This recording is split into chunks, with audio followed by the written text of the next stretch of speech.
Hi, it's Mark here from the Anglo-Indian Kitchen. I hope you're all well today. So today I'm going to cook something for you which is quite famed in India, but also in Singapore, Malaysia, and certainly it's a must-have in your Anglo-Indian list of recipes. It's traditionally cooked with fish, but can also be cooked with hard-boiled eggs, chicken or lamb. Today I'm going to cook for you something called Molee. I'm going to cook you with chicken Molee. So this is a fantastic blend of spices of cinnamon, cloves, cardamom, turmeric, chili, all mixed in with coconut milk and lemon juice. It's a really lovely, beautiful dish. I hope you enjoy. Chicken Molee.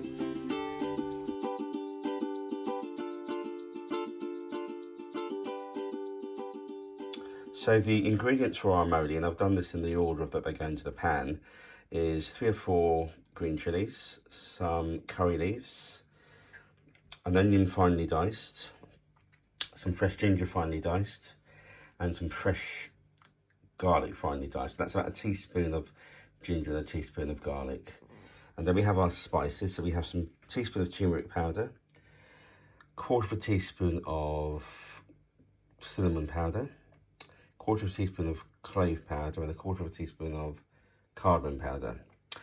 So once we put our spices in, we then add 1/2 cup of tinned tomatoes, 1/2 tin of tinned tomatoes, although that's optional. Some people put that in, some people don't. And then finally we add our chicken. So I've got chicken thighs here, which I've taken the skin off to make it a little bit more healthy. But you can also use chicken breast if you want. And as I said, this can also be made with hard-boiled eggs, traditionally made with fish, or you can even make it with lamb. I also add potatoes because I love potatoes, so I quarter my potatoes and add those in when I add in the chicken. So once that's all cooked through, you then add in 1/2 tin of coconut milk. And for you people who are doing Slimming World or Weight Watchers, you could use low-fat coconut milk, although I've got full fat here, and also the juice of 1 lemon. So in a pan, I've heated some fried oil, or you can use oil, olive oil or vegetable oil. And I'm going to add my curry leaves and chilies, which I've just destemmed and just cut in half. Haven't de-seeded the chilies because I never de-seed chilies anyway. I don't like the heat, but the heat will be neutralised somewhat by our other ingredients, such as our coconut milk and lemon juice. So what we'll do is let those fry for a few minutes.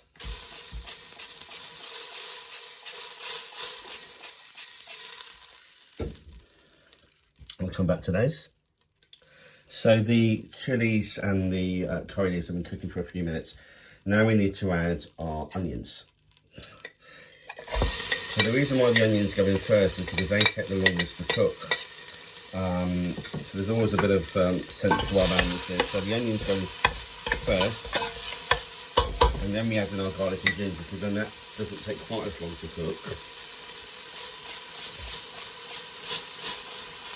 And can burn quite quickly.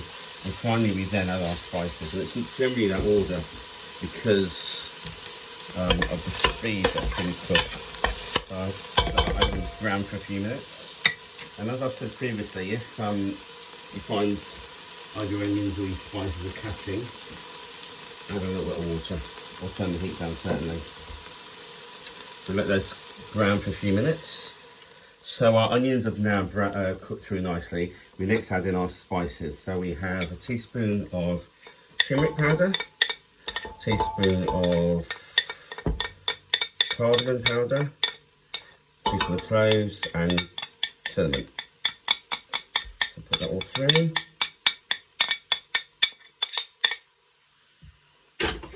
And give that a quick stir. And what I suggest you do here is add a little bit of water, because spices can burn quickly. We want them to cook through without burning.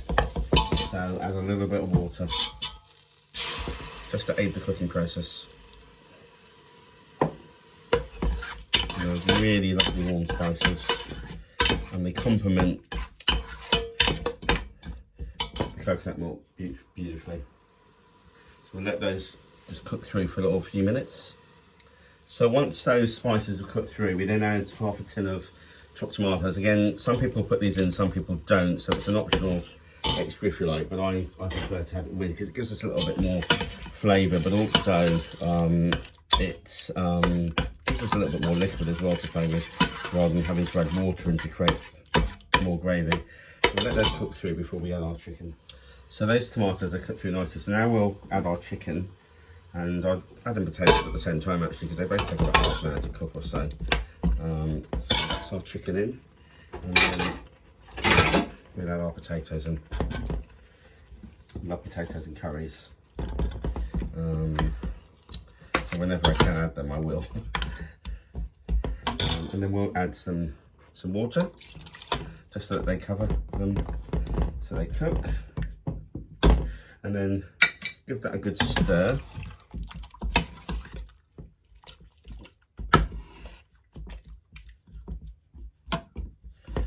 Add some salt.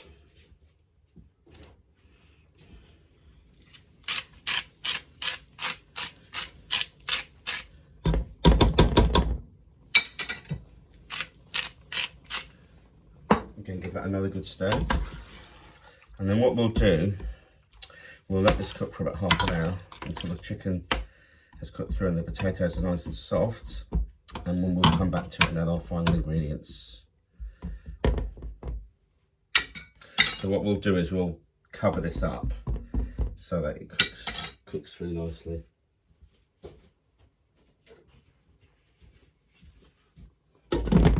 So we'll leave that for about 30 minutes and we'll revisit. So the molee's been cooking for about 30 minutes and the potatoes now are cooked and soft, and the chicken is also cooked. They tend to take around the same amount of time to cook. So then what we do is we add in our coconut milk. Half a tin will do. You don't want to put too much because it'll overpower the dish, which we don't want to do. So give that a stir through. And then finally, I'll just cut my lemon. Give it a pounding before I cut it so we get the juices out. We add our lemon juice.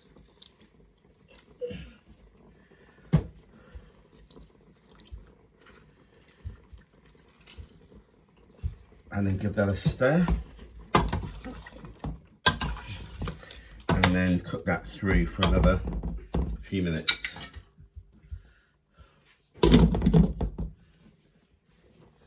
So that just cooks for a few more minutes, and that will be ready to serve with some plain rice. So there you have it, chicken molee with plain boiled rice. So boys, what do you think of Daddy's chicken molee? Yay! Brilliant! It's a winner with the Langford boys. Enjoy.